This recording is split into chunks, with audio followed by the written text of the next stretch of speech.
What purpose does the gentlelady from New Hampshire seek recognition? Mr. Speaker, I have a motion to recommit at the desk.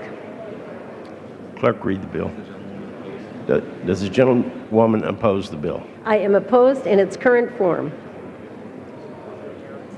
Gentlewoman qualifies. Clerk will report the motion.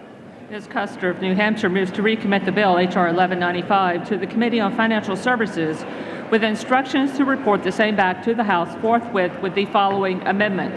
Add at the end the following. Section 4, prohibition against participation by persons employed by companies engaged in predatory practices related to service members. No person shall be eligible to be a member of the Small Business Advisory Board, the Credit Union Advisory Council, or the Community Bank Advisory Council who has, in the last 10 years, been employed by or acted as an agent of a company that has been subject to a state or federal enforcement action, including a consent order, settlement, or deferred prosecution agreement for one. Clerk will cease the reading. House will be in order. Clerk will proceed. 1, unfair, abusive, or deceptive acts or practices in relation to the provision of consumer credit products to veterans or service members. 2, unfair, abusive. To dispense with the reading of the amendment. Is there objection? If no objection, Mr. Speaker, no objection, but I reserve a point of order. Without objection, the reading is dispensed with, and point of order is reserved. House will be in order. Gentlelady from New Hampshire is recognized. Thank you, Mr. Speaker. This is the final amendment on the bill, which will not kill the bill or send it back to committee. If adopted, the bill will immediately proceed to final passage as amended. Mr. Speaker, I would first like to commend Congressman Pittenger and Congressman Heck for their... Gentleman's correct. The House is not in order. House will be in order. Mr. Speaker, I would first like to commend Congressman Pittenger and Congressman Heck for their tireless work on this bill. The three of us arrived in Congress at the same time, just over 2 years ago, as part of a very large freshman class. Republicans and Democrats alike, we were all sent here by our constituents frustrated with the gridlock and the partisanship, who wanted their representatives to work together to solve problems.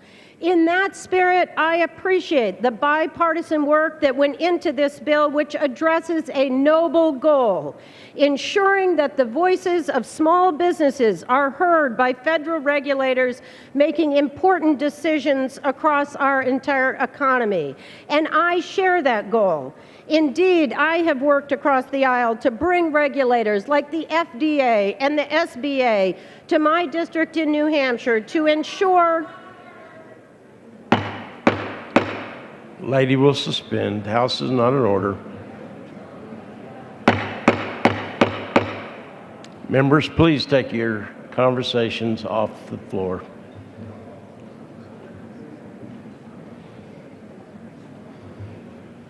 Gentlelady will proceed. I share the goal of bipartisanship. Indeed, I have worked across the aisle to bring regulators like the FDA and the SBA to New Hampshire to ensure that they listen to our small businesses and family farmers. Unfortunately, this bill before us today falls short of what our constituents expect and deserve, and contains a last-minute partisan amendment to undermine funding for consumer protection. Regardless of one's position on the bill, however, I believe we should all work together to improve it. Thus, I offer this amendment to help protect veterans and military service members from unscrupulous business practices. This bill authorizes several advisory boards to ensure that the Consumer Financial Protection Bureau consults with small businesses and community financial institutions.